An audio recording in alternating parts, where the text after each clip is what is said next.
What's up everyone and welcome back to the World History Channel. Before we begin, please hit the subscribe button today. Let's get started.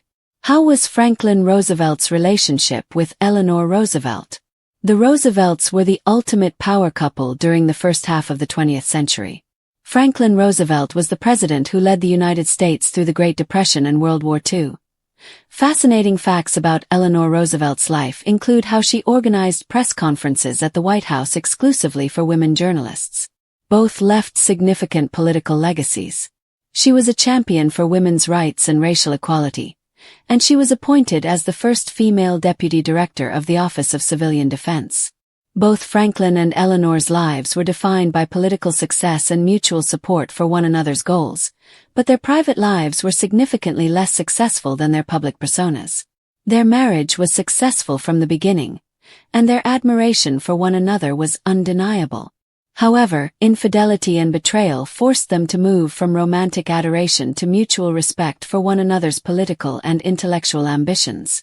They had romantic relations with other people during the span of their marriage and lived the majority of their personal lives separate from one another, but they remained a unit to solidify their legacies. They were distant cousins who reconnected in young adulthood. When Eleanor married Franklin in 1905, she didn't have to change her name. They were fifth cousins once removed, descended from two branches of the New York-based Roosevelt family. They had been friends since childhood, but they didn't start dating until Eleanor, who had just returned from boarding school in England, met them again in the New York social scene. President Theodore Roosevelt, a relative of the couple, wished the happy couple a happy marriage and said, "There's nothing like keeping the name in the family." Their romantic relationship ended when Eleanor discovered Franklin was having an affair with her secretary. In 1918, Eleanor found secret love letters between her secretary, Lucy Mercer, and Franklin. Eleanor confronted her husband, clearly distraught, and expressed her desire to end the marriage. Sarah Roosevelt, Eleanor's mother-in-law, intervened and offered financial support to convince her to stay married. Franklin and Eleanor continued as husband and wife, but only in name. Their romantic relationship had almost come to an end, despite the fact that they continued to play an important role in each other's lives. It's possible that both parties went on to find romantic and emotional fulfillment after the marriage. Lorena Hickok may have been Eleanor's lover. Throughout his marriage to Eleanor, Franklin pursued romantic relationships with other women, and Eleanor may have done the same. One of the most significant relationships of Eleanor's life was with Lorena Hickok, a journalist who covered the Roosevelt White House. After Hickok took over the White House in 1936, their relationship grew stronger. Though scholars still debate whether or not it was a romantic relationship, thousands of letters exchanged between the two women, containing sentiments like "I ache to hold you close," suggest they may have been intimate. Administration Wikimedia Commons public domain. Franklin may have had a decades-long romance with his secretary. The Roosevelt marriage nearly collapsed when Eleanor discovered that her husband was having an affair with her secretary, Lucy Mercer. But Mercer was not the only secretary with whom Franklin allegedly shared a romantic relationship. Missy Luhand served as Franklin's personal secretary for decades. Luhand managed all aspects of Franklin's life, including serving as hostess at his Warm Springs Rehabilitation Center and the White House. Scholars continue to debate whether or not their relationship was romantic, but some family members certainly seem to think it was. Franklin and Eleanor's son, Elliot, claimed there was an intimate component to his father and Luhand's relationship. Some say that Eleanor and her bodyguard had a romantic relationship because Eleanor was close to him. Like Franklin, Eleanor looked outside the bonds of marriage for emotional partnerships. Earl Miller, a New York state trooper, became her bodyguard in 1928. Miller maintained a profound, supportive presence in Eleanor's life for several years. They rode horses together and took walks through the woods. Miller encouraged Eleanor to take pride in who she was. Whenever he was around, she supposedly felt confident and confided in him. It is suspected they may have been in love with one another. A European royal was referred to as Franklin's girlfriend. Among the women with whom Franklin supposedly had extramarital affairs was a European royal, Princess Martha of Sweden. She spent time with the Roosevelts during World War II, and though some historians are uncertain how to characterize their relationship precisely, many have noticed the princess had particularly enjoyed Franklin's company. The flirtation between the pair was so apparent that White House staff referred to the princess as the president's girlfriend. She was even taken on a yacht by Franklin alone. Eleanor believed that intimacy was difficult. Eleanor may have been excited to marry Franklin, but she was decidedly less enthusiastic about being intimate with him. She believed such activities were an ordeal and obligation that needed doing rather than done for pleasure. Despite her private views, Eleanor gave birth to 6 children over 10 years, 5 of whom lived to adulthood. Their relative, President Theodore Roosevelt, stole the spotlight at their wedding. Franklin and Eleanor married in a private ceremony, but the bride and groom weren't the stars of their wedding. Eleanor's father, Elliot Roosevelt, had passed when she was 10, so his older brother, President Theodore Roosevelt, made a quick stop to be her surrogate father. On March 17, 1905, Teddy left the St. Patrick's Day parade and reached the modest townhouse where the ceremony was held. The crowd loitering around the townhouse reportedly could be heard from inside, screaming, "We want Teddy." Immediately after the wedding was over, Teddy left the house, and all the wedding guests followed suit, leaving Eleanor and Franklin standing alone. They spent much of their time separately. After the private breakdown of their marriage in 1918, Franklin and Eleanor led increasingly separate lives. Between Franklin's political aspirations and paralysis treatment in the 1920s, the couple spent a lot of time apart. One biographer estimated that Eleanor was with her husband for only 4 out of the 116 weeks that Franklin traveled that decade. Franklin and Eleanor were accustomed to living apart because they spent so much time apart. And there was no greater expression of this than their retreats. In the wake of his paralyzing illness, Franklin spent time recuperating at Warm Springs, a rehabilitation center he purchased in Georgia. Eleanor, on the other hand, maintained her private getaway cottage at Val Kill, near the Hyde Park family estate in the Hudson Valley. Their secret engagement lasted 2 years because Franklin's mother opposed a hasty marriage. Franklin and Eleanor were young when they first planned to get engaged. He was 21 and she was 19. In 1903, Franklin told his mother of his plan to marry Eleanor. Sarah and Eleanor Roosevelt, Franklin's mother, was a significant figure in his life.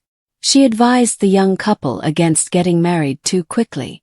She urged her son, "I am confident that when the time is right, I will love Eleanor and fully adopt her, and I will be happy in the future. Be patient, Franklin, and don't let this new happiness cause you to lose interest in either your work or your home." After all, Franklin's professional life was on the rise. He had just graduated from Harvard and was about to begin law school. Sarah did not like Franklin's choice of a partner, so she introduced him to other women. However, Franklin and Eleanor announced their engagement in October 1904. Sarah cast a shadow over Eleanor and Franklin's marriage.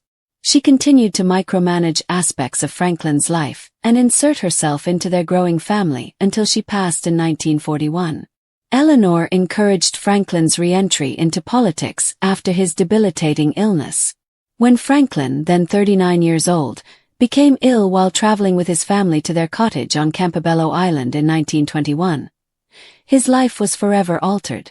His lower half became paralyzed over the course of a few days. He was given the polio diagnosis, but some researchers now believe he may have had Guillain-Barré syndrome.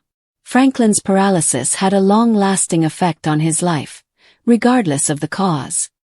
He decided in 1921 to focus on his health instead of his political career. Around 1926, he bought Warm Springs, a Georgia hot springs resort that he had frequently visited, and turned it into a polio rehabilitation center. Eleanor began to suspect that Franklin might be dissatisfied if he did not pursue his political ambition after some time had passed. It was because of her and Franklin's close friend, Lewis Howe, that Franklin resumed his political career and was elected governor of New York in 1928. Throughout her husband's presidency, Eleanor was a valuable advisor. After Eleanor learned of Franklin's affair with Lucy Mercer in 1918, their relationship changed dramatically, but they continued to be important in each other's lives. Eleanor made the decision to make a name for herself in the public eye when Franklin was elected president in 1932. She was a critical voice in her husband's White House, expanding the role of First Lady. Franklin often consulted her on presidential matters. She traveled across the country, frequently independently of Franklin, to report on government programs and institutions while advocating for gender equality and civil rights. They were a political power couple together. On Campobello Island, they spent many of their summers together. Some of Franklin and Eleanor's happiest and saddest memories were made at their summer cottage retreat on Campobello Island. The little island in New Brunswick's Bay of Fundy, just over the border from Canada, was a world away from their responsibilities. Franklin spent most of his summers as a child at Campobello fishing, hiking, learning to sail, playing tennis, and much more. It was also where Franklin met Eleanor for the first time.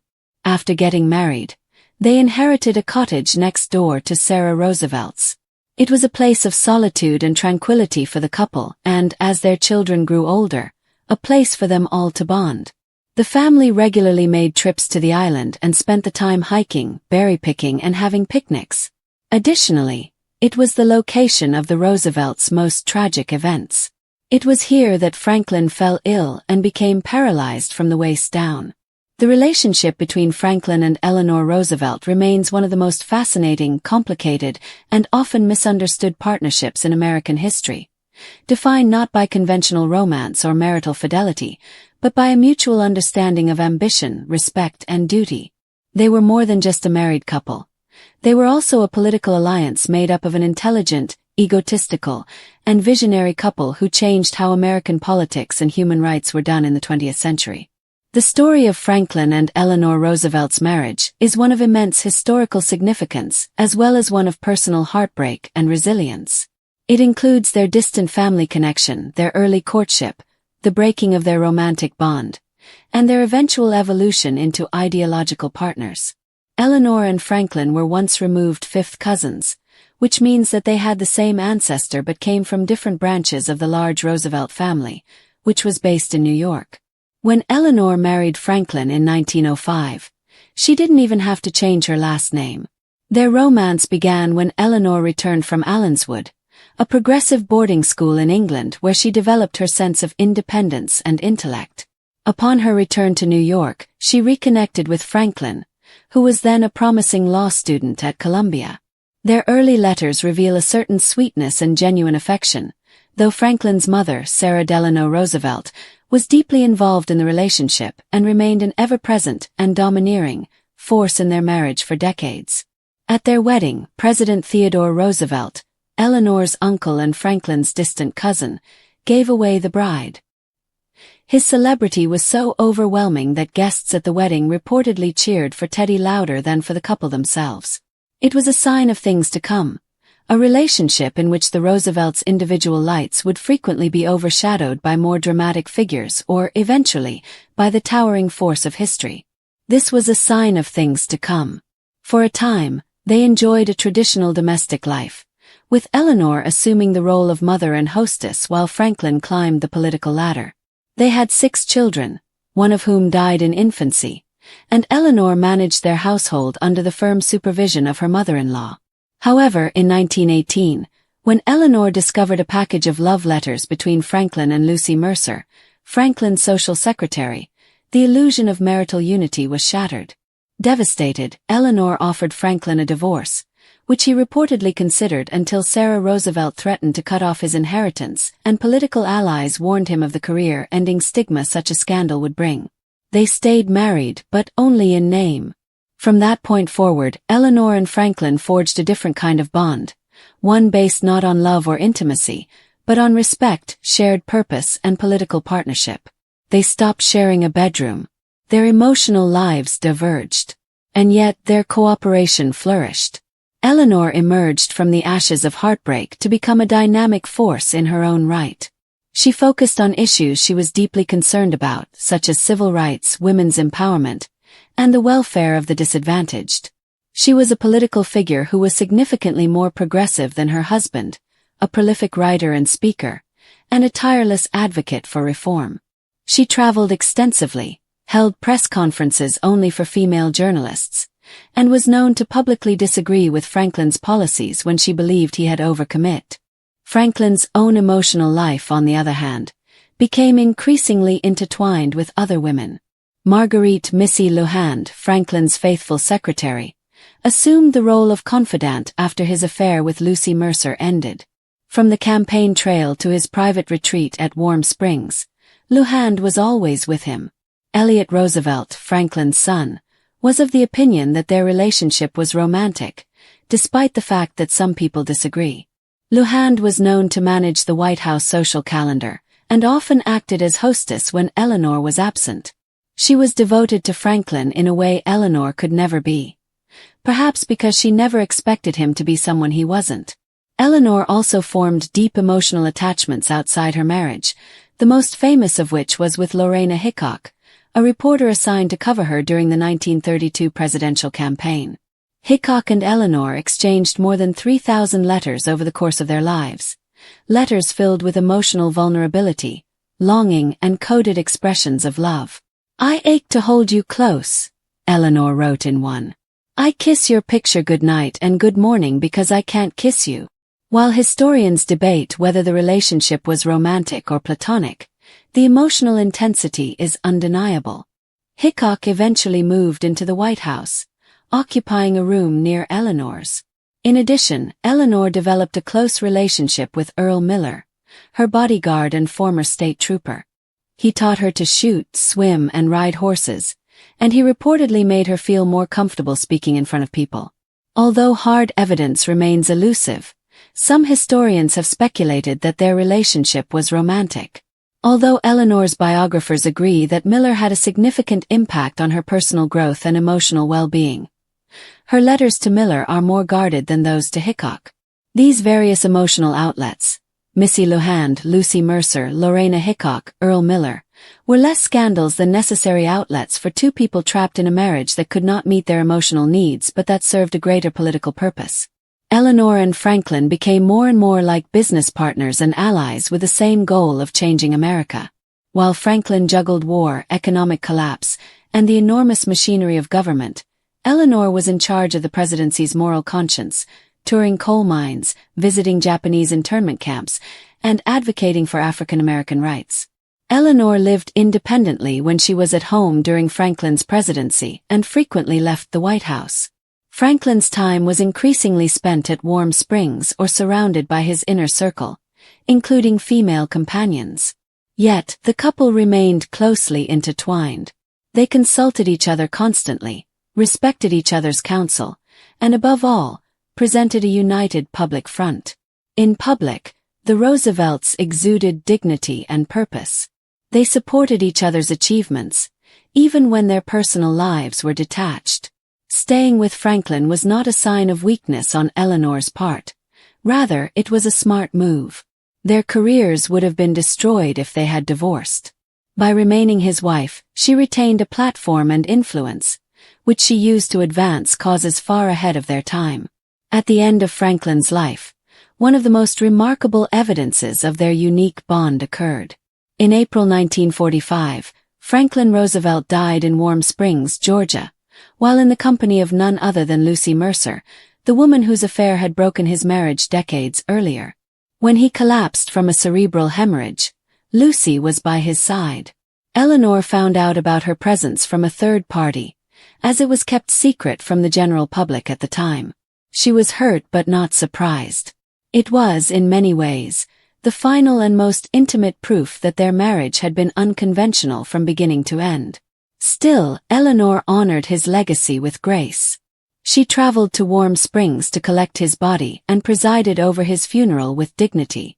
In the years following Franklin's death, Eleanor became one of the most powerful voices in global human rights. President Harry Truman called her First Lady of the World.